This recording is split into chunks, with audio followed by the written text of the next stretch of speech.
माँ बेटे से बोली, बेटा, जो जगतगुरुत्तम श्री कृपालु जी महाराज समझाए हैं, जो तूने मुझे बताया कि मन से भगवान को पुकारना पड़ेगा, रोकर, व्याकुल होकर, यह बात मैं समझ गई। सच में, चाहे माला जाप, चाहे पाठ करो, चाहे कीर्तन करो, लेकिन अगर भगवान को मन से नहीं पुकारोगे तो भगवान नहीं मिलेंगे।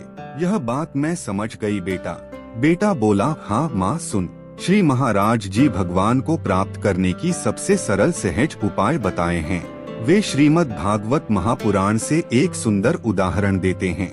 माँ एक राजा थे, उनका नाम था भरत जी महाराज। ये ऋषभ भगवान के बड़े बेटे थे।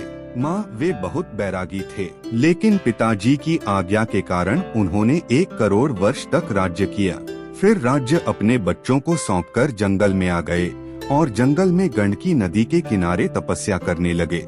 एक बार वे स्नान कर रहे थे, उसी समय वहाँ एक हिरनी जो गर्भवती थी जल पीने आई। तभी जंगल में शेर की गर्जना सुनकर वह हिरनी डरकर पानी में कूद गई। उस डर से उसके गर्भ से बच्चा गिर गया और वह कहीं गुफा में जाकर अपने प्राण त्याग दी। उधर जो उसका नवजात बच्चा था वह जल में डूब रहा था। भरत जी महाराज ने जब उस हिरण के बच्चे को देखा तो उन्हें दया आ गई। वह उसे किनारे पर लाए, उसकी रक्षा की और उसे अपने पास रखने लगे, उसकी सेवा करने लगे। धीरे धीरे जहाँ भी जाए उस हिरण के बच्चे को साथ रखने लगे। खाते पीते सोते हर समय वह हिरण का बच्चा उनके साथ रहने लगा। माँ भरत जी का उससे धीरे धीरे प्यार हो गया।